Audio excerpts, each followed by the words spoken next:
Welcome to the CHGO Blackhawks Podcast, presented as always by PointsBet. Use the promo code CHGO when you sign up to get 2 risk-free bets up to $2,000.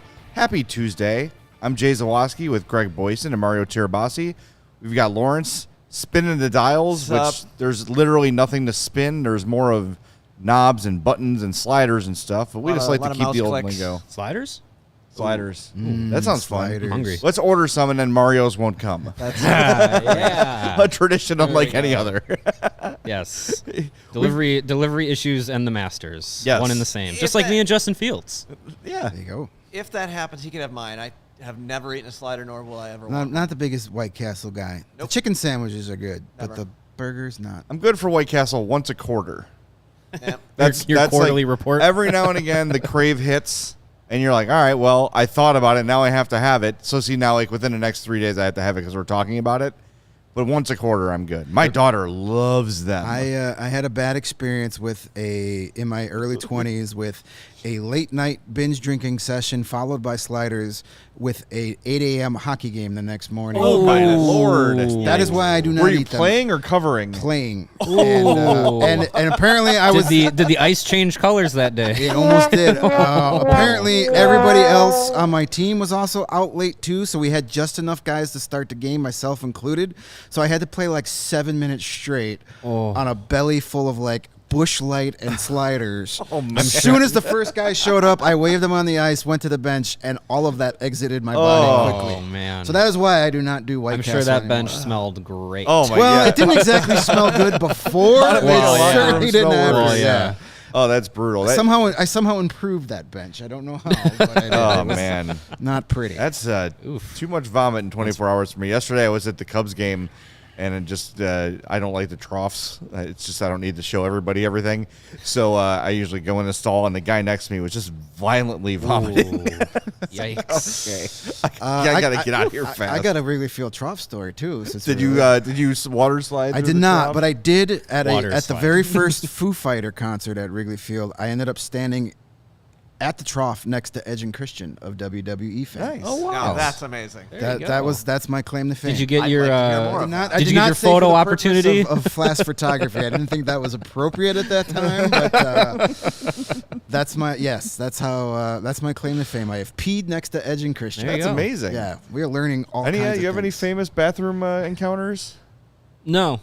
At No, Ravinia, but I got on an elevator that Robin Williams got off of, and we crossed paths. that's cool. That's cool. Awesome. Yeah. I peed next to Keb Mo. Anyone know who Keb Mo is? I know. The Sure. adult Yeah. contemporary blues artist at Ravinia. I let Doc Emmerich cut in line at the bathroom during the that's pretty 2013. cool. Nice. He was That's more a- important. I got one. I peed next to the Penguin, Jerry Krause, in spring Oh, okay. training at Maryvale, where the Brewers There you go.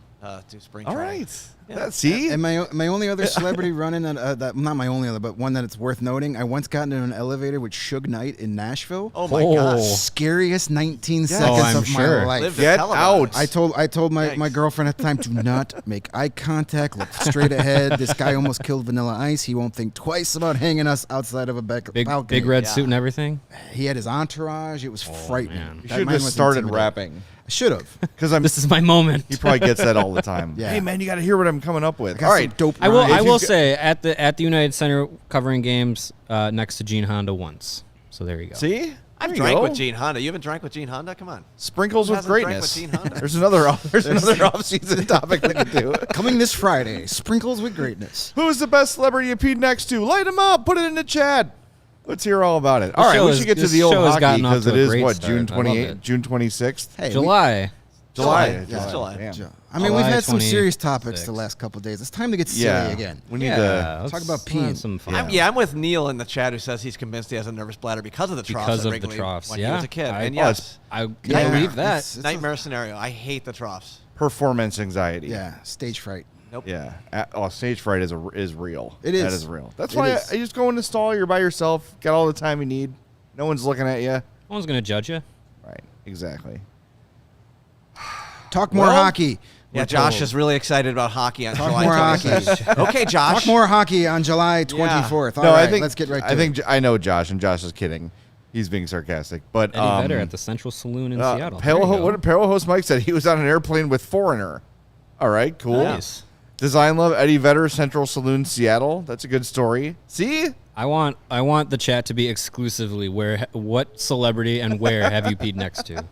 For every show. That's it. That's the only thing allowed in the chat anymore.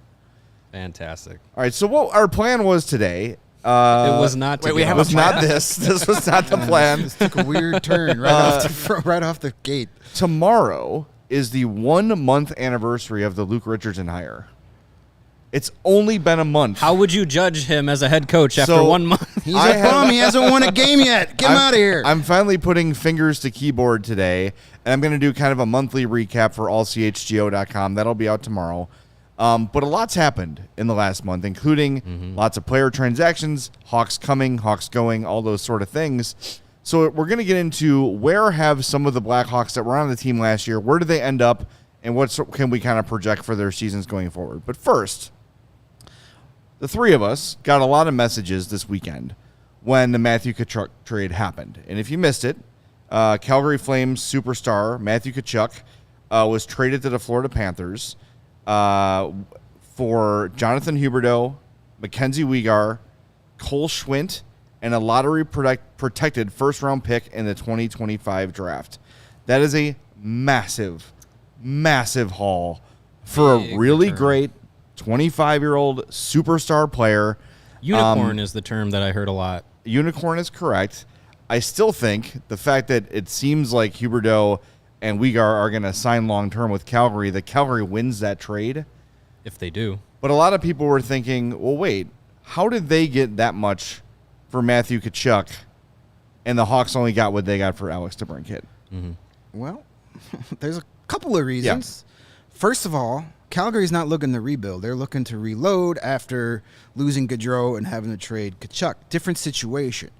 The Blackhawks don't want 30-year-old forwards right now, especially really good 30-year-old forwards. They don't want that. That's counterproductive. But the biggest reason, that 8-year contract he signed right before the trade, 8 years guaranteed of a 24-year-old superstar is a lot more value than 1 year for sure, and we'll see after that. Yeah. And plus, Tkachuk's better than DeBrincat. We discussed it before we went on the air. I think DeBrincat's a better goal scorer than Tkachuk, but all-around player, Tkachuk is better. So there's a lot of factors into that. Now, if neither of those guys re-sign in Calgary and they're there for a year, that trade don't look very good anymore. No, not at all. But we'll see how that plays out. But they've got a little bit of protection with the first-round pick, but it's not till 2025. And it's lottery protected, which means, hey, I get a 25th overall pick. Right.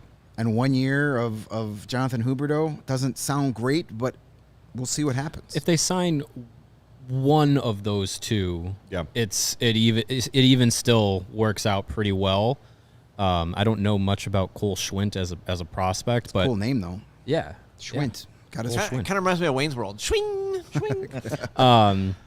But yeah, if they sign one of Huberdeau or Weegar to a second, an extension, it's a better deal. And if they get both of them, then yeah, it's absolutely Calgary comes out on top for the long term. But yeah, I mean the extension was the biggest part of why DeBrincat's return was underwhelming in a lot of people's eyes, and why Florida had to give up so much to get Tkachuk, because he had the extension. I just find it funny that Florida, the next time that they are scheduled currently to draft in the first round, the player that they will draft is likely right now 14 years old. Oh my God. Yeah, they're going for it. They don't have a first round pick till 2026. 2026. And if you don't win a Stanley Cup between now and then, welcome to hockey hell. It's a risk you got to go for, but and here's the thing, is Tkachuk better than Huberdeau or Weegar? Probably yes. The output for Tkachuk and Huberdeau is pretty even last year. Huberdeau's older, 5 years older.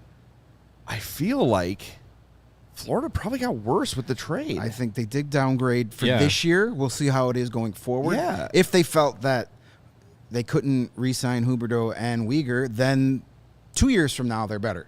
Sure. This year they downgraded. Yeah, They you did swap top tier forwards, but you also lose a top a defenseman. very good defenseman. Yeah. Like, Yeah, Uyghur 8 goals, 36 assists, 44 points. Not the plus minus super matters, but plus 40. yeah. I mean, that's a huge number. And look, One of the more underrated defensemen around he's the definitely league. a guy that if he played on Toronto, he'd be in your face all the time. Right, yeah. But now he's going to go to a Canadian market where he'll probably get, even though the Western Canadian teams don't get the pub that the Eastern Canadian teams, but he'll get more pub that he's there. We had someone in the chat. Calgary has a solid defensive group with him. They do, and they got a really good goaltender in Jacob Markstrom. Hopefully they don't run him to death so he actually can perform in the playoffs this year. Right, yeah.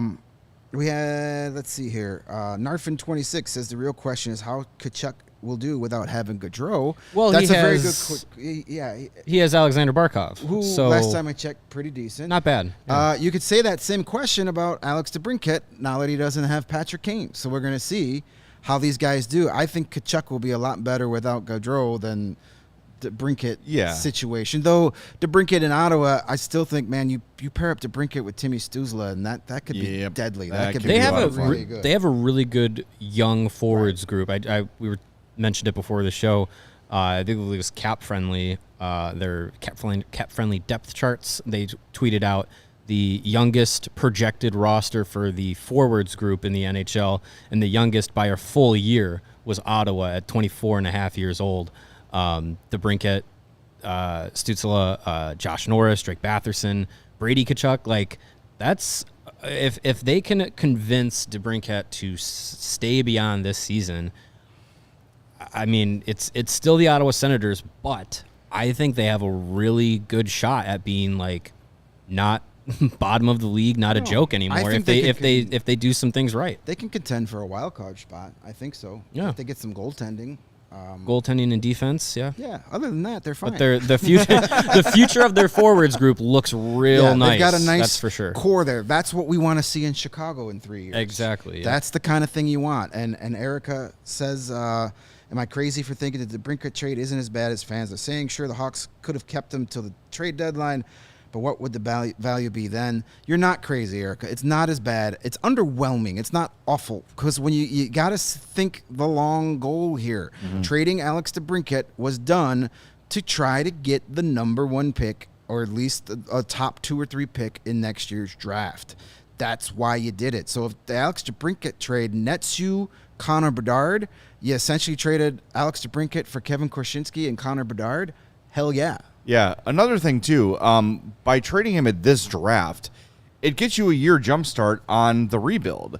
If you waited till the trade deadline, you have 1 fewer first round pick this year. You're also, like Greg is alluding to, you're a better team next year, making it less likely you're going to land Connor Bedard or one of those top 3 picks. Thursday at 11, a little programming note, we're going to talk to Scott Wheeler from The Athletic. Scott just published his prospect rankings, and the Hawks last year had 1 in the top 50 in Lucas Reichel. This year they have 3, 2 of which were drafted in the first round this year, Frank Nazar and Kevin Korchinski. They're both ahead of the guy that was on it last year in Lucas Reichel. So the guy you got in the trade for Alex DeBrincat is already a better prospect than your top prospect from a year ago. Exactly. That's what you wanted to accomplish. Yes. So by trading him now or at the draft, you start the rebuild sooner and more quickly. And the other thing, too, is you can play the game and hope that you get in a bidding war at the trade deadline, but guess what? He could separate his shoulder. He can get concussed. He could break his ankle. There's a million things that can go wrong between now and then that could completely eliminate any trade value for Alex DeBrincat. Then what? Right? Because it's very clear the Hawks were not interested in re-signing him. Yeah, for whatever reason. I mean, I still... It's still hard for me to wrap my head around the idea that you wouldn't think that DeBrincat would be worth what his qualifying offer was going to be. But I guess if they weren't confident that he would want to stick around for that,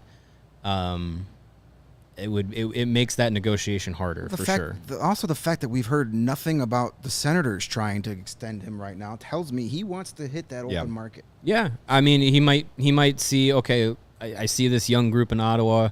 maybe if this season goes pretty well and I see a future here, it might change his mind. But I think that's, you would think trading for a guy like that, you'd automatically want to give him that Tkachuk deal, keep him there. Yeah. The fact that we haven't even heard that that's been a discussion tells me that DeBrincat's like, I'm going to play this year, then I'm going to see where we're at. And that is why his trade value wasn't as high as we all had hoped for. And I know there's been a lot of public comments where he's like, well, I thought I was going to be here a long time. This is where I want to be. Matthew Tkachuk said all the same things. And then when it came time to put pen to paper, maybe the grass is greener somewhere else. It's definitely not as green when Johnny Gaudreau is gone. Right. So yeah, absolutely. And there is something, I don't want to be like, a lot of people jumping on, Calgary's a terrible town. Nobody wants to play there. I'm not buying that 100, but there's something to it where, Calgary wanted to pay both Johnny Gaudreau and Matthew Tkachuk, and they both said thanks, but no thanks. So that's when I hear like Weegar and Huberdeau go, yeah, we could sign here long term. Okay, pal, we'll see you in 6 months. What you think? Yeah. I don't know what it is. I've never been to Calgary. I want to go. I want to experience the famous press box of doom. Nope. I want to give that a whirl. Hell no. that'd be fun. The catwalk that you got to walk to get to the press box. I want to experience that once. I'm going to wear dark pants to that game just in case. It's a good call. Not doing it. But who I'll buy a knows? ticket. There could be something to the like, hey, I really don't want to play in Calgary anymore. So we'll see what happens. I mean, both of these guys were young. Tkachuk younger than Gaudreau. Calgary wanted to pay both of them. We're willing to say you guys are our guys, and both of them were like, nope. Those deals keep their contention window open. Yeah. And now they're kind of trying to piece back together They kept ways those to guys keep that there. open. Calgary is a Western It's a Conference. playoff. It's favorite. another playoff team, They're one of the top tier top conference team. Yeah. They won the division last year. They underperformed in the playoffs. There's a lot of factors to that, but they're a team that if they had Gaudreau and Tkachuk coming back next year, I put them right up there with the Colorado Avalanche as the teams to beat to come out of the West. Yeah. Well, it's interesting to see, you lose Tkachuk and you can't replace those two. Huberdeau and Tkachuk could be a wash for a couple of years. If Huberdeau ends up staying in Calgary, I still think when it's all said and done, I think Tkachuk is going to get better while Huberdeau will probably start to decline a little bit. Not drastically, but a little bit just because of his age. It's going to be interesting to watch. And I wonder, does Darryl Sutter play a role? Like there's a lot of old school coaches left in the league, but none quite as old school as Darryl. And players seem to like him and talk well about him, and he's funny. He's got a dry sense of humor, but when you see superstars leaving for Columbus, nothing against Columbus, but no one saw that coming with Gaudreau. No, it really wasn't the destination that a lot of people had at the top of their list. I wonder about, like you said, Greg, like we don't know exactly. We've never been to Calgary. We don't know exactly how the town is, but I think you take a look at some of the reaction to both Tkachuk and Gaudreau leaving Calgary. You see some of the reaction not only from Flames fans, but just from general Canadians about in the media about players leaving a team in Canada and going to the U.S. And like I understand, Canada is a hockey hungry market. We know the history of how the media in places like Toronto and whatnot treat some of the players. And I don't know. I feel like if I was a player, top tier player, and I was playing in a Canadian market, and every day I heard how I wasn't doing enough. I was the reason that the team was underperforming, or I put up 100 points, but it wasn't enough, and just getting kind of treated unfairly like that. I might look at a place like Columbus or Florida too and be like, hey, cool. That wouldn't be so bad. We lose in the second round. Nobody cares. I could potentially make more money. I could maybe live a little bit more comfortably with my mental health and still be a superstar player. Be weary, Toronto Maple Leafs fans. You got a guy, he's mentioned a couple times here in this chat, 2024, young Mr. Austin Matthews. Be careful. I can't wait for those articles. Matthews too soft to play in Canada. Yeah. And here's another thing. Like, they're getting mad at guys like Gaudreau and Tkachuk for leaving Canada. They're Americans, you dolts. They don't want to play in Canada. And they had 219 combined points in Canada. I think they can handle playing in Canada. Yeah. I don't think it's a big deal. 104 points for Tkachuk, 115 for Johnny Gaudreau. It's not Canada. Right. Quit being wieners about it. Like, get over So yourselves, dumb. Canada. You've got other issues in Canada you need to worry about rather than Johnny Gaudreau right now. One of their biggest issues? I don't think they have PointsBet. Is there pointsbet.ca? Is that a thing, I don't Lawrence? believe so. Well, that's their problem. Well, they Maybe should, that's why. and they should put on the odds on where Austin Matthews leaves the country. What American team is he playing for in 2 years? That's the exciting. Hawks. Well, if you want to get PointsBet, you're in luck because you're probably in Illinois or you're in the United States. Do it. Download the PointsBet app. Use that code CHGO. When you do that, you'll get 2 risk-free bets up to $2,000. And with a $50 or more first-time deposit, you're going to get that free CHGO membership. That unlocks all of our great web content. You get a free shirt from the CHGO locker, access to our members-only Discord, feet pics from Greg, all the great stuff that comes with Those the CHGO are extra. That is unconfirmed. That's CHGO Plus. You got to go to CHG OnlyFans for that. So all that great stuff, all that for making a $50 or more first-time deposit at PointsBet. And remember, use that code CHGO when you play along. I played last night at the Cubs game. I bet on the Cubs to win when the game was tied. So I cashed in very little money, but it was still fun to play along in-game. And those in-game bets are super fun and super awesome. So you should absolutely do it. Jump on PointsBet. Do it now. What are you waiting for? It's time to elevate your live betting game. Once the game starts, don't just bet. Live your bet life with PointsBet. If you or someone you know has a gambling problem and wants help, call 1-800-GAMBLER for crisis counseling and referral services. And we are also brought to you by Athletic Greens and their AG1 formula. What is Athletic Greens, you may ask? What is it? I'll tell you. It is a nutritional powder, this AG1. And with one scoop of it, you are on the way to improving your gut health, optimizing your immune system, and giving you more natural energy. You absorb 75 high-quality vitamins, minerals, whole food source superfoods, probiotics, and adaptogens in just one scoop of AG1, and it's a great way to start your day right. And if you have different dietary restrictions or follow different diets, whether it's gluten-free or dairy-free or keto, whatever it is with AG1, you're good to go. It's easy to incorporate into your life no matter how busy you might be. Just a small once-a-day habit with big benefits. Right now, it is time to reclaim your health and arm your immune system with convenient daily nutrition. It is just one scoop in a cup of water every day. That's it. No need for a million different pills and supplements to look out for your health. To make it easy, Athletic Greens is going to give you a free 1-year supply of immune-supporting vitamin D and five free travel packs with your first purchase. All you have to do is visit athleticgreens.com/CHGO Blackhawks. Again, that is athleticgreens.com/CHGO Blackhawks to take ownership over your health and pick up the ultimate daily nutritional insurance. All right. So now that we have dissected the Matthew Tkachuk trade and compared it to the Alex DeBrincat trade, let's catch you up on where the former Blackhawks from last season ended up. The answer is they're all Washington Capitals. Good night, everybody. Yes, the new Blackhawks East. The centerpiece to the Florida Panthers trade that brought the Hawks Riley Stillman and Henrik Borgstrom. Why did I say Alex Borgstrom? Borgstrom is a Washington Capital. 1-year deal, $750K. Good luck to both parties on that one. Is that a two-way? It's got to be. It's got to be. I think he'll enjoy Hershey a lot. Yeah. Best college center ever, according to that guy. He who shall not be named. I said his name on the radio this weekend. Does that count? Nah. I didn't hear it, so it didn't All right, count. good. If you're not in earshot of the jar, you're all right. Yeah. Good. All right. Good to know. jar Eric knows Gustafson all. signs a 1-year deal, $800K in Washington. Good luck with that. And the most significant of the three, of course, Dylan Strome, 1-year deal, $3.5 million to be with the Caps. And we were talking before the show.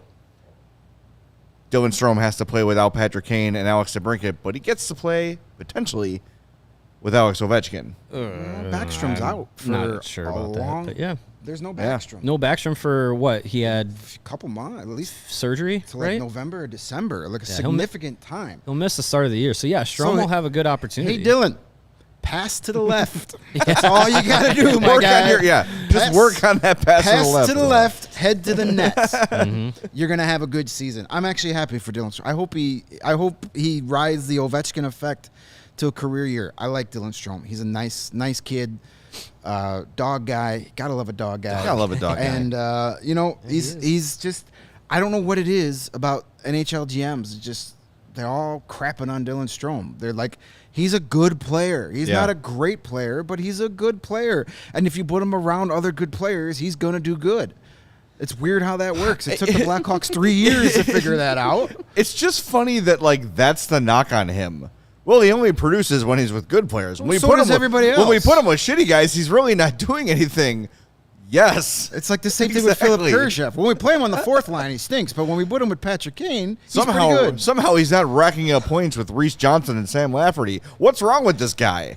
And skating him in a role that is not suited to him at all. Colton had him as like a third and fourth line winger. Yeah. What are you doing? Yeah. Like that's the thing. And you're like, the Strohm thing baffles me. And I can squint real hard and see why the Hawks didn't want to bring him back. And you could tell Kyle Davidson's trying to build a team that competes really hard, is a north and south team, physical. Dylan Strome is none of those things. Fine.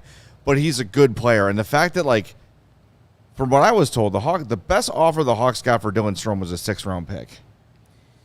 Like, that's crazy. There has to be something. And yet you got the 13th overall pick for Kirby Dach. That blows my mind. Right, yeah. That the gap would be that far between the two of them, both RFAs. Like, I know Dach is younger and bigger, but, I mean, if you tell me now you can have one of these two guys to play for your team right now that's contending, which would you rather have? It's Dylan Strome. Absolutely. I guess, yeah. I mean, it's for building for maybe a guy gets better, then you go Kirby Dach. But if I need to win now, I'm taking Dylan Strome over Kirby Dach. There's got to be something, and this is completely speculation by me. It's not, I don't know anything about it. There's got to be something in the NHL circle of front offices about him that it's just like, this is, it's got to be something like an attitude or a work ethic thing, or like that it's just like, you know what, attitude. it's not worth it. I don't, because I think about when Derek King took over, it was looked at as like a clean slate for Strohm. Yeah. But then immediately again, he was scratched a few times and had to like earn his way back in the lineup, and then he never let it go. But Jeremy Colton, whatever, right? Smartest guy in the room until he's fired. Derek King seems like a reasonable coach. Whether or not you thought he was head coach candidate doesn't matter. You just knew that he had a head for who belonged where. And that was just a massive upgrade from what they had before. But even the first impression he got from Dylan Strome was clearly not good. Mm-hmm. And Strome found himself in the doghouse with him early on. So maybe there is something to it. He says all the right things. His teammates seem to love him. Yeah. Usually when you got a guy who's a dog, teammates don't like him and won't say nice things for him and won't vouch for him. They might be political and say, Stromer, he's been great. You pick up on the cues. He was the Masterton Award nominee for the Hawks this year. That says a lot, wasn't he? You would think. Our guy, Chris Dubio, excellent PA announcer for the Chicago Wolves out there in the Mont of Roses. Strome's a good player, but how does he fit on a contender? I think GMs are worried about his two-way play. Also mentions the league is all about speed. Yes, Dylan Strome is not fast. Not the fastest. And his defensive, I think it got better. It got better. Like we talk about. He's not Patrice Bergeron. No, but he's not David Kampf. But he's not a liability by any means. Yeah. I mean, he might look like a liability out there with Patrick Kane, who's also a liability on defense. Instantly skates like he's got a piano on his back the second the Blackhawks don't have the puck. You notice that, huh? Fastest guy in the world when he's got the puck, and as soon as he doesn't, it's like, oh, my knee hurts, can't skate. He puts his head down like, I'm skating in quicksand. My legs are burning. Couldn't possibly back check. So there is some but I don't think it's a work ethic thing, because just look at how he improved at the faceoff dot. Yeah. You don't do that by half-assing it. You work your ass off to do that. Yep. So that tells me it's not a work ethic thing. So I don't know what it is. I think there's a rap sheet on Dylan Strome that probably half of it is justified and the other half is like, I don't think so. Are you actually watching type of thing? But he's got a chance, a 1-year prove-it deal with Washington, a team that's veteran-laden, that wants to ride the Alex Ovechkin train for one last run. If he gets to play with Alex Ovechkin, there's your chance to tell your critics, like, hey, pay me. Yeah. Well, I mean, What's the line from Goodfellas? F you, pay me. He's got a real good chance of doing that this year. Absolutely. Or and he's got a really good chance of proving all those doubters completely right. And without Backstrom starting the season, the center depth is basically Kuznetsov and then Strohm. Yeah. So he should have the opportunity to play with some very good players with the Capitals. A game I like to play, and I think we've done this before with Strohm, is would he have a full-time spot on the Dynasty Blackhawks? I don't think we've had this discussion. I don't think he fits any of the three rosters. I don't, because he's not a defensive checking centerman. He's not fast. They piecemealed the second-line center, though, for so many years, having to add at the deadline with Hanzus and Vermette, and it was always something they were trying to plug in. Or Boland would have to kind of play up where he was ideally suited for third. Boland, Richards, Vermette, And Hanzus. Richards and Vermette and Hanzus are... Richards and Vermette were definitely better than Strohm. Yeah. Hanzus at that point in his career, I'm going to give that to Strohm. Sure. Yes, but Hanzus did things way better that Dylan Strome can't. Hanzus was a lot better defensively than face-offs, Strohm Penalty was. kills. Yeah. Give you that jam and that grit. Like hair. Yes, he does. He does. Hanzus did things in the playoffs that I don't think Dylan Strome, well, he's not really had a chance to, could ever do. I want to see a race between Hanzus and Strohm. Strome would win that. And I'll come back in 10 minutes and see him reach the blue line. You got time. Strome Yeah, isn't I don't know. that slow. I know. I don't know if he really muscles out any one of those 10, 13, 15 rosters. I could see I the don't know. 15 rosters, like maybe the only one he can get on. Maybe. But But maybe he could play. consider Maybe he could play that Brad Richards role. But do you consider, if they go Taze, Richards, Strohm, let's say they start the season with that, do they go Vermette at the deadline? Maybe. Or, how does that play in? If they have Strohm as a third line Vermette center. was sneaky, even though our guy Q liked to healthy scratch him. Vermette was huge in that run in the playoffs. He had 4 game-winning goals. Mm-hmm. That Q thing, man. I remember showing up to one of those Ducks games in the conference finals and finding out that he had scratched both Vermette and Teravainen. Yeah. And there's a cloud of obscenity still hovering over the United Center to this day. I was screaming F-bombs. Like, what is going on here? Yeah, Chris brings up a good point. Of course no way they won Q that would game. trust Strohm over Richards or Hanzus. That's true. Right, yeah. Yeah, the Q factor plays a role for sure. All right, next up on the list of movement, Dominic Kubalik. Back to the bathroom we go. 2 years, $2.5 million with the Red Wings for Dominic Kubalik. All right, it's where borderline European prospects go to die, I guess. Him and Pius Suter can yep. reunite. Remember when the Blackhawks couldn't live without Pius Suter? Yeah. He's a fine player. He Fine. killed the Red Wings. I'll give him that. Yeah, well, it's kind of like when the Cubs signed Luis Gonzalez. Hey, this guy's been kicking our ass And all year. who was the other one? The Jeff Blauser. Jeff Blauser. Yes. Lawrence just died. R.I.P. Lawrence. Jeff Blauser. Good Lord. I haven't heard that name in like 27 years. Yeah, we don't need to. We don't need to hear that name And we're not going to anymore. hear it for another 27 years. So it'll be interesting to see where Kubalik lands in the lineup in Detroit. They made a lot of free agent moves. One that I take a little issue with, they signed Oli Mata, and it's like the most brilliant move in the world. 3 years ago, the Hawks signed Oli Mata, and people are like, the Hawks are idiots. What are they signing Oli Mata for? That's because we don't have Steve Yzerman. Yeah. Steve Yzerman's everything he touches is gold, which is kind of, there's many reasons I'm hoping the Detroit thing falls flat on his face, but I want Steve Yzerman to get knocked down a peg or two. Yeah, that'd be fine. I'm He's okay not, with that. He's not the god of general managers. He's very good. Would I trade my GM for him? Yes. Absolutely. Yes, I would. Sure. But you know what? He needs a little, he needs a little adversity in his career. Yeah. Any thoughts on Kubalik to Detroit? Just kind of a I think a lot of people still hold on to his rookie season as a 30-goal scorer as like he could still do this. I don't know. I think we saw 2 seasons of he could still do this, and it's like he's not. He can't. I think what we saw.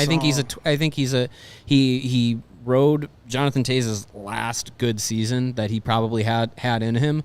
Jonathan, if you're listening, that's a challenge. And yeah, he scored 30 goals. It was great. But he didn't find it in the last 2 seasons. Obviously, the cancellations and the pandemic and everything could play an effect in rhythms and whatnot. I know that's really important to professional athletes, but everybody else in the league was everyone else had to deal with it as well. So, yeah, I mean, if he can get back to being like a 20-goal scorer and play a effective middle of the lineup role with Detroit, all the power to him. Yeah, I think the guy we saw the last 2 seasons is more the real dominant Kulik than we saw that first season. I think the biggest thing with him is his confidence. If he doesn't, well, yes, confidence, but if he doesn't round out his game, I don't know what else he does, but hit one-timers. Like, and if you don't do that at an Ovechkin level, you can't be a 1-2 player. Right. So yeah. Well, I think for a team that's looking to take the next step, he's a nice depth piece.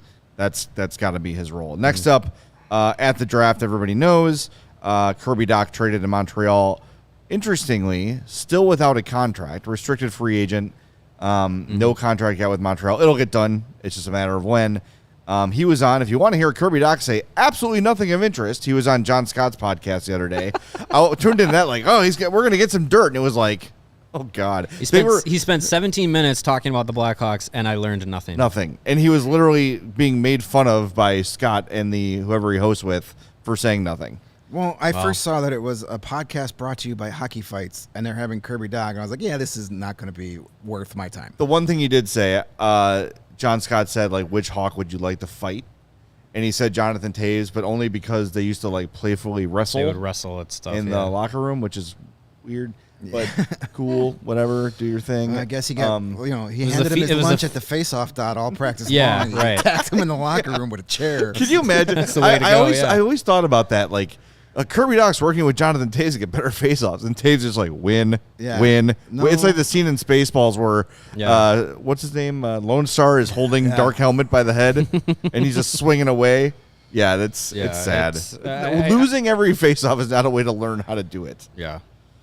Yeah, I saw. They should have put him in there against somebody who could actually like win a few, maybe get that confidence up, and then you work your way up to facing Jonathan Toews. Have Stroman. Could have had Stroman and Dach working together, but maybe that would have hurt Dylan Strome's abilities. Well, whatever Dylan Strome did to get better at faceoffs, Kirby Dach should have been doing the same. Yeah, thing. it worked. So yeah, I think having Toews take his lunch money every practice wasn't a good idea for not only his faceoff abilities but his confidence. But yeah, hopefully, he can find a new stride with Montreal, and he's got a young group to play with Suzuki and Caulfield out there, and apparently a unicorn head coach with Martin St. Louis. It'll be interesting to see what he does in Montreal. A lot of leg days in Montreal coming up. That'll be. I think that would be good for Kirby. The whole like pressure to perform thing that Kirby Dach has been sort of scrutinized for, and he's publicly spoken about it, turning off his social media and all that stuff.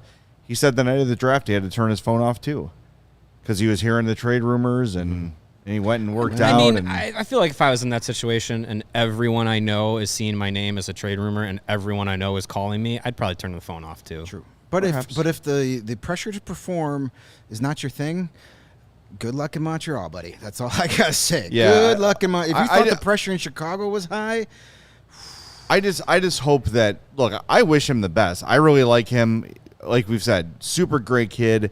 And we've seen those flashes from him. Like, there it is. Like, the series in Edmonton, he was one of the best Hawks on the ice. Yeah. One of the best players on the ice. He did it a lot in his rookie year. And then and again, he's had a lot of stuff working against him. We've chronicled a lot that a lot of that lack of development, a lot of that wasn't his fault. No. So I'm happy for him. For sure. I'm happy for him. I hope he does well in Montreal. I hope he gets that next level. But I do worry about the whole, well, it's too much pressure in Chicago. Well, it's going to get jacked up. Good luck in Montreal. Exactly. And I wonder, too, so one of my initial thoughts was, well, maybe he'll do better without the crushing expectations of being a number 3 pick. But he was traded for a first-round pick. Right. Mm-hmm. So that's going to be scrutinized, too. Essentially traded for Frank Nazar. For Frank Nazar, and gave up a promising young defenseman.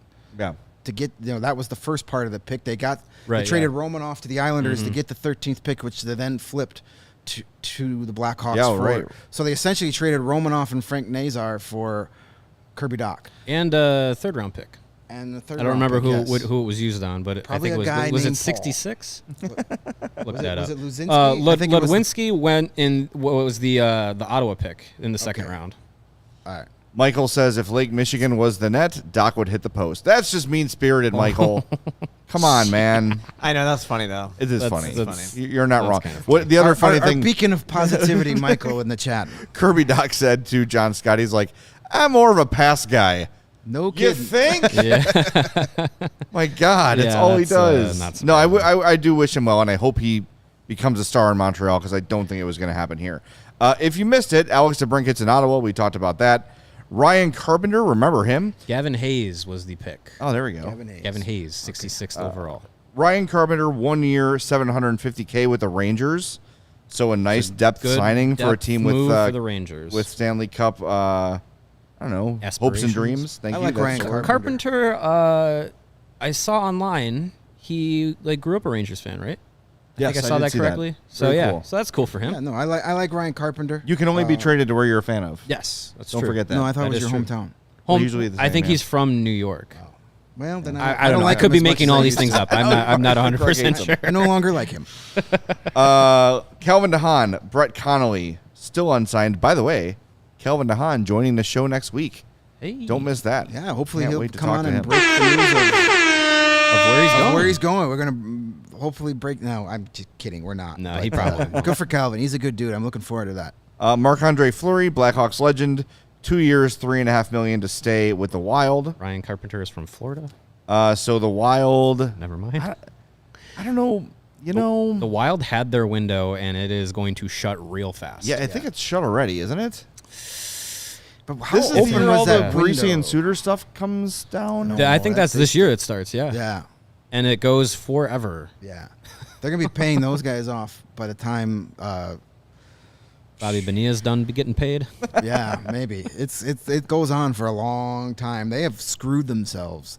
And last year was like people were like, oh, this is the year. And I never really bought into the Wild come playoff time. Obviously, I wanted them to get to the conference final for that first round pick. I bought in more when they got Fleury. I did too, but then Fleury wasn't great in the playoffs. The Wild, except for Kaprizov, nobody knew how to score in that series, which is a problem. And we don't know what the hell's going on with Kaprizov either, Yeah. with all the Russian stuff. Yeah. So Has there been anything new on that in the last few weeks? I haven't seen anything new. Last I knew is that it was just, he was actually in Russia, but not technically he's not wanted or anything. I don't know. It seemed that's good. It seemed like that report might have been a little maybe a mix up. I there, trust everything that comes out of Russia. Yeah, news you can't- these you days. can't doubt It's it. totally newsworthy. Yeah. Yeah, Michael Russo of The Athletic covers the Wild. I believe what he was saying was that he's not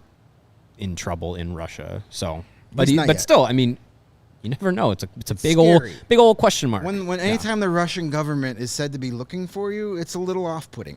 Not usually a great No. a great outcome. Just for the record, by the way, Parisi and Suter will be paid by the Wild. The buyout lasts until 2027-28. Yikes. Next year, a combined 12.743 cap hit. Imagine how many players you could Jeez. sign for that. 2023-24 and 24-25. 14,743,000 for each of those 2 years. Then for the next three, it drops to 1.666666 Nice. combined for those next 3 seasons. So the next 2 seasons are the next 3 seasons are brutal for the are Wild. rough. Good luck. Yikes. It's So, scary. yeah. I don't. You're almost better off just living with them at that point. Yeah. I mean, if you're gonna try to you would've win, thought, yeah. I mean, how insulting is that? They're like, you're so bad. We're willing to screw ourselves. We're willing to sit on the money that we could sign 3 or 4 contributors to our playoff team than have you here. oh Lord, Good That's- work if you that's can bad. get it, I guess. Yeah. The other ones, Kevin Lankinen, 1 year, $1.5 million in Nashville, good for him. and Colin Delia joins Team JC in Vancouver, 1 year, $750,000. Always got to have JC in your life. Open your hearts to JC. Open your hearts to JC. I feel like those two will have a chance to contend for backup roles, but I've got a feeling both of them are going to end up as number 3s. Who's Because the backup in Nashville? Connor Ingram, if I'm not mistaken. Yeah, if he's still there. He's a good goalie. I like him. And he's not going to beat out Saros. No. So. They have Saros and Lankinen as the tandem now. Okay. It might be done. Yeah, I don't. Other goalies in the organization: Askarov, obviously. Oh, yeah. Tomas Vomaka, No. Devin Cooley, and Connor Ingram. There's Ingram. Yeah. He's RFA for next year. So yeah, I wonder those if guys. Lankinen and Ingram will battle for the backup spot. Then we could see a lot of Kevin Lankinen in the AHL with Milwaukee as he plays That's the true. Ice Hogs 68 times. Well, the Lankinen thing too is also very much like Arvid Soderblom, maybe with Rockford, is they want Askarov to get the bulk of starts, start every game. Can he come over yet? I don't know. No, Askarov. He's still in 20. Russia. Yeah, but he's got a KHL. contract there. I don't Oh, know okay. what they're gonna do Yeah. with that. I don't think he's coming to North America for at least another 2 seasons. Okay. Yeah. Well, Which for his development, good, but Yeah. also it might be a thing where it's just like, no, you signed a KHL contract for 8 years, you're stuck here. I don't know. yeah. Whatever happens, it's not going to be a very It's not gonna friendly be easy. negotiation. It's not going to be an easy transition, that's for sure. Right. Yeah, so of all these guys that moved, I think the one I'm most interested to watch is Doc. I think I was maybe the last person on earth to have hope that he would pan out into something like a really good second line center. But the fact that they moved him, it tells me that the Hawks kind of were like, this is what he is, and we don't have much hope for his development. And look, maybe it is a change of scenery thing, but again, Maybe it was a Doc decision. maybe Maybe he said, you know what? He said he didn't know it was coming. He said that Yeah. he started hearing stuff. I And guess. he said in his post-season meeting with the brass that there was no indication he'd be moved. But again, people say stuff, to protect everybody, and they don't want to look Right. bad. So it's hard to. Kirby Doc doesn't come off to me as the type of guy that will go into Kyle Davidson's office and pound the desk, say, trade me right effing now. Like, I don't see that happening. So I agree that he probably didn't see that coming, knowing his personality. Yeah, but yeah, I'm very interested to see how he plays this next season in Montreal, and it's a complete change of scenery. Even in Montreal, a new coach, a young team that has expectations. Carey Price seems like he's in the mix, so that's good for the Canadians for sure. So yeah, it'll be interesting to see. I do, again, I echo what you guys are saying. I do like Doc. Seems like a good kid. Seems like someone who wants to. He has the drive to get back to being, the player that can reach the ceiling that he had as the third overall pick. But yeah, I mean, it's we'll see how that goes. With DeBrincat too in Ottawa, I'm just really intrigued by that young group that they have, and how he fits in and where they can go this season. Because if it looks, again, I really think if it looks promising, if a lot of those guys take a step forward in their career all together, this team could make some noise, and it could interest him in staying longer than just one season. Here's one thing about Doc in Montreal that it'd be fun to watch. He's now going to be a teammate with Juraj Slafkovsky. Guy similar kind of build, similar kind of like he's a big guy. So you got two big guys. All of a sudden you got Slafkovsky's a shooter. So maybe that's a guy that Doc can be like, hey, okay, we're kind of like same frame wise, same size. Maybe I can learn some tricks from him, and vice versa. So those are two guys to kind of watch together. That's definitely a storyline. I'm going to be rooting for Dylan Strome in Washington. Yeah, me too. DeBrincat in Ottawa will be fun. That's a team that, can either be a really cool, fun storyline, or they could be the 20, 21, 22 Blackhawks, and the wheels can come off real quickly. Yeah. So, there's a lot of fun stuff to watch. I mean, there's things to pay attention to around the league. While we're trying to avoid what's going on in the United Center. Yeah, right. I think what's interesting is that pretty much all of these guys, there's really no, good riddance, bad blood or anything about them leaving. Except for Eric Gustafson. Eric Gustafson is just... But he's a nice guy. It's not really... It's not his fault. It's not like... It's kind of his fault he's bad at hockey. Well... It's kind of his fault. Blame his He's in parents. control of that. But yeah, I mean...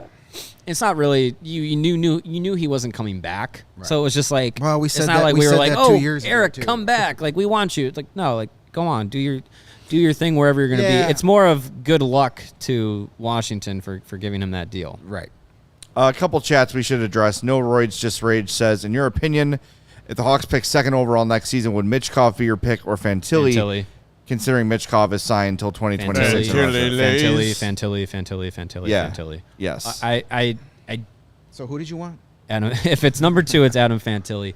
Yeah, I'd probably lean that. Michkov is really good, but there's so many uncertainties there. Yeah, if you have the 3 of them, Bedard, Fantilli, Michkov right now for me is 3rd, and it's not even based on skill. It's just the question marks of a Russian player and having that long of a deal in the KHL and just kind of knowing the ins and outs of that league and the behind the scenes things that have come to light over the years from different stories and stuff. It's just I take Adam Fantilli. Chicago Steel, come on, not a far drive down to the UC from there. Maybe if Russian-U.S. relations were a little bit better right now, you take that chance, but it's too risky. Yeah, it's a huge risk. Huge risk. Yeah. Fantilli. PW had a comment about Kirby Dach saying that he just did not have a good compete level. I don't know if that was necessarily the case. What I saw from Dach was a guy who you could see him thinking. Yeah. And there'd be times where he would literally think himself out of a scoring chance where he'd have a breakaway or a 2-on-1 and he'd be processing. I'm too close to the net. Nothing happened. Mm-hmm. Stuff like that happened with Kirby Dach all the time. And one of the things he said with John Scott was he just needs to start working on trusting his instincts a little bit. Yep. And that's true. Seemed like a common theme from the Colton era is that a lot of players had to go back to their instincts and trusting them. Yeah. Right. When a hockey player is thinking on the ice, bad things usually happen. You become a step slower. Absolutely. You become a step tentative. Just a split second in hockey makes a huge difference. Be the player you were that got you to the NHL. Rely on those instincts. That's what got you there. Yeah. Yep. And I think too, I think a lot of last season you saw how much Doc wanted to be able to do all of the things that he was quote unquote supposed to be able to do. I think the desire was there. I don't think the compete level was a problem. No. I think and he's not someone who shies away from physicality, whether it's laying a hit or taking many of them. Definitely found him plenty of times. Yeah. On the ice. So I don't. No, you see, I don't say that he's not competitive. A guy that isn't competitive isn't the guy that we saw on the bench so many times in the last couple of years, just frustrated and mad at himself for not making a play. A guy with no competitive edge isn't mad at himself for not doing it. He just gets to the bench. not showing the same frustrations. Right. Yeah. So I don't buy that either. I just think it had a lot to do with just thinking too much, not realizing, not deciding if he wants to pass or shoot quick enough, and those things just start to stockpile, and all of a sudden you're in your own head and you're dead on your feet at that point. Michael asked, what kind of player is Kirby's brother, Colton Dach? Very similar, 6'4", 196, had a huge season with the Kelowna Rockets last year. 61 games, 29 goals, 50 assists, 79 points. It's a matter of, can he put it together? We saw him at development camp. He looked like one of the better players. I would say he didn't stand out as much as Nazar did, as much as Korchinski did, some of the other first-round pick types, but he was definitely one of the better players out there. He's currently at Canada's World Junior Championship development camp, evaluation camp. I think a lot of what you see in Colton Dach's game is similar to his brother, but I think he has more of a tendency to shoot, and if he keeps that when he makes the transition to the professional level, I think that'll bode well for him. I think there's more offensive upside. Yeah. He has a better shot and uses it more. Yeah, and what's good is he's going back to junior. He's not going to the NHL before he needs to. So that will also more than likely help him in his development. Go back to juniors this year, play in Rockford next year. We'll see you in 2 years and where you're at. I don't have a problem with that. Let's take everything we did with Kirby Dach. Let's do the exact opposite with Colton and see how it plays out. Mm-hmm. Yeah, exactly. Yeah. Exactly right. All right, let's wrap up the show. Thanks, everybody, for tuning in. We want to give you one final reminder to go ahead and download that PointsBet app. It helps us at CHGO grow, which I think you all appreciate because a lot of the same people are here every day. We're seeing a lot of great new people in the chat and some others too. jump on that PointsBet app and use that promo code CHGO when you sign up. You'll get 2 risk-free bets up to $2,000, but make a $50 or more first-time deposit, and you're going to get that free CHGO membership. That'll get you all of our web content, access to our members-only Discord, and a free shirt of your choice from the CHGO locker. Any questions, email pointsbet@allchgo.com, and we'll get you squared away. And in case you missed it, online sign-up is available in Illinois. You can actually download the app right now from your couch. Using that code CHGO, you'll be ready to start placing your wagers in minutes. You'll be signing up with the fastest sportsbook, easier than ever, so you can start living your bet life in seconds. What are you waiting for? Once the game starts, don't just bet. Live your bet life with PointsBet. Gambling problem? Call 1-800-522-4700. We're back tomorrow Jay, at 11. Did you want to take a few minutes here to talk about your... We got to do our therapy session, don't we? Not Blackhawks related. We all have something. Similar... Broadcast therapy. Lawrence, I'm going to give you the floor first. You had a gripe. Oh, gosh. Me first? Yeah, Broadcast Therapy Tuesdays. Let's go. Oh, well, in that case, your hour ends in a minute, so make it fast. Yeah, let's just talk about the fact that we're discontinuing Don't the fall Choco for it. Taco. It's a PR scam. Oh, well, then I don't have anything else to say. It will be back in 6 months, and it will sell I'll out. say It's the this. Mexican pizza from Taco Bell. Well, hold on, because they got rid of my Maurice Linnell pinwheel cookies, and they tried to bring those back, and that never happened. So are you telling me? And the Twinkie, by the way, also Came back. Yeah, but it's not as good. It's made by some other company. They're smaller. They're Yeah, it's not as good. I don't want you to lose the Choco Taco. It's a But beautiful here's treat. the thing, I though. mean, look at it. Klondike was It's not the delicious. originator of the Choco Taco. They were the second company. Good Humor made the Choco All Taco right. originally. Okay, fine. Well, then let's get Good Humor back on the Choco Here's a little Taco secret, though, train. for you, Lawrence. If you really want a Choco Taco, just go get a drumstick. It's the same damn thing. No. Just a different shape. Oh, No, have you it's- tried it's- the new it's the taco drumsticks shape. that have the Nestle Crunch as Yes. opposed to the peanut? Excellent. Highly recommend. Yeah. And Big fan. Oreo just came out with their own drumstick. It's got an I had Oreo one. It's cone. fantastic. They are fantastic. I got to say, the last Choco Taco I had was pretty disappointing. It was real chewy and not great. Yeah, I mean, I could see why that would happen with a Nobody has poorly talked made about the Choco Taco more than it has in the last 24 hours. It's a PR stunt. They're love going a to bring it Choco back Taco. after the new year, and it's going to be like the Mexican pizza at Taco Bell. Everybody's going to want it. It's an inferior product, but because it's been gone for 6 months, all of a sudden you want it. I mean, Amicos are back, for Christ's sake. Have you seen that in the city? I'm not buying my gas from No Brits. The Bring back Amico. Amicos are back.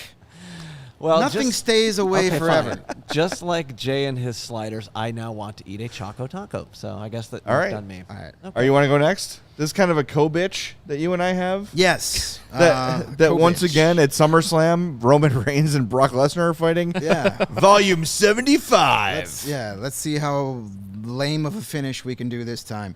Yeah, enough of the Brock Lesnar Roman Reigns. If you follow me on Twitter, you know I'm a big pro wrestling guy. Lots going on in the WWE these days. Yes. You can have a whole hour episode just on that. But yeah, Roman Reigns, Brock Lesnar. I didn't like it 5 years ago. Again? I still don't like it now. So you can keep your SummerSlam this weekend. Okay. Keep Yep. your SummerSlam. Yeah, I'm tired of two of the least interesting wrestlers of all time. They're really big. Yes, they are. Big and strong. Thank you. Boring.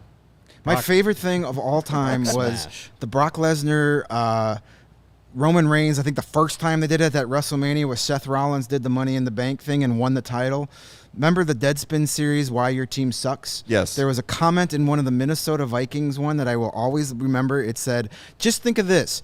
2 former Minnesota Vikings were in the WrestleMania main event this past year, and they both lost. There you go. That's my favorite great. Perfect. Vikings cell phone of all time. That's great. Beautiful. All right, and I got one here, and we can share this with the CHGO Cubs people.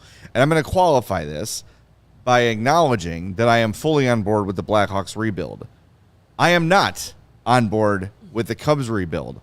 Why? Because there's no salary cap in baseball. You can spend as much money as you want on as many players as you want. You're owned by a billionaire. There were 40,000 people, I was among them, at Wrigley Field last night for a Monday night game against the Pittsburgh Pirates. The fact that Rizzo and Bryant and Baez are gone is enough. Wilson Contreras is begging you to stay. He wants to be a Cub for life. Ian Happ is getting choked up after games at the prospect of leaving the Cubs. 2 all-star players for the Cubs that you drafted and developed and brought up through your system, and you're just going to send them away for lottery tickets. It's different from the NHL. The Hawks have no way out of this aside from rebuilding, from starting from scratch. The Cubs can pay their way out of their problems as much as they wanted to. They brought in Seiya Suzuki. They made a somewhat offer to Carlos Correa, which I think was more for show than anything. But a team that makes that much money on a night-to-night basis, owned by a millionaire who's revitalized the neighborhood, who has brought in his own broadcasting company that, in the words of Crane Kenny, was going to bring in wheelbarrows full of money. Pay the effing guys you brought in here to develop. Stop being cheap. Stop trying to sell off. Stop trying to just make a profit. The Cub fans deserve better than what you're giving them. And I'll say the same thing to the White Sox, too. I'm not a White Sox fan, but they remind me a lot of the Bill Wirtz era Blackhawks, where they were just good enough to keep you interested and just would not spend that extra money to get over the hump. Rocky Wirtz brought in Marian Hossa to get that team over the hump, and Antoine Vermette and other people down the line to keep them competitive over the years. The White Sox should be doing that right now, and the Cubs should not be selling Wilson Contreras or Ian Happ. There, I'm done. Amen. I agree. There you go. I agree. Has there ever been a sports owner that went from the honeymoon ended as quickly as the Ricketts? I mean, you literally got the Cubs a World Series, and then within like 6 months, everybody's like, F these guys. Yeah. They do it. It's self-inflicted too. Oh, absolutely. It's for the most part, the family. I have is grown trash. up a Cubs fan. I'm a diehard Cubs fan. The Cubs winning the World Series in 2016 was one of the greatest sports moments of my life. Something I'll never forget. I put Cubs baseball cards in both my grandfather and father's caskets because they never got to see that, and they were the reason I was a Cub fan. And now, I haven't watched a Cubs game from start to finish in probably 2 or 3 years because I don't care. I don't care. I'm not gonna get up. I'm not gonna get like super excited for Frank Schwindel or whatever the hell is. I don't care. Yeah. It's. There's I saw what I wanted out of them, and now it's like, I've seen it. I don't care about this half-ass effort to make me think you're competing. Yep. It's brutal. All right. I mean, sorry, no, go. I just don't understand how you cry foul or cry poor and try and buy Chelsea. Like, something doesn't add up. Because they think we're idiots. There you go. Well, what would really chat my ass yesterday, so great night at the game. It was one of those, like, Chamber of Commerce days at Wrigley Field last night. Just beautiful, beautiful weather. The sunset was beautiful. Cubs win. Wilson Contreras and Ian Happ contribute to the whole thing. Game ends. Tom Ricketts is walking on the field, and he's signing autographs down the third base line. Who wants his autograph? Right Seriously, here with that, okay? Who does want his The only autograph? thing I want Tom Ricketts to sign for me is a check. Yeah. Otherwise, keep it. Yeah, So that happens. Then I get home, and I'm laying in bed, trying to decompress a little bit from a stressful drive home from Wrigley, and I'm seeing Wilson Contreras literally crying about the prospects of leaving Chicago. It's brutal. Like, that's a guy who has given so much to this organization, his heart and his soul, and you could say the same things about Rizzo and Bryant and Javi. They're already gone. There's no need to trade Wilson Contreras right now. I don't think you're going to get anything that's going to revitalize your organization or bring you some high-level, next-generational superstar. Baseball trades just typically don't work that way. It's dumb, it's cheap, and it's annoying, and you as a Cub fan should be pissed. That said, if you want to go to a Cubs game and enjoy Wrigley, no judgment. It's a great night out. But it's just the whole thing of the Ricketts saying, like, we got to rebuild. No. Pay. You're billionaires. I don't want to hear it. Cry me a river. Fill my coffee mug with billionaire If you don't want tears. to spend your money, sell it to somebody who will. Sell the team to someone who will. Yep. There'll be a lot of buyers out there. All right. Let's wrap it up. Thanks for There we go. letting us have this week's edition of Broadcast Therapy. Yeah. That'll do it for the CHGO Cubs Blackhawks podcast. Crossover. Featuring wrestling. I'm Jay. That's Greg and Mario. White Castle. Thanks to Lawrence for running the Yes. show today. We appreciate it. White Castle We'll got talk in to you the way. tomorrow at 11. Reminder, Thursday at 11, we're going to talk to Scott Wheeler of The Athletic and Calvin DeHaan at some point next week. So mark your calendars. Thanks, y'all. Have a good day.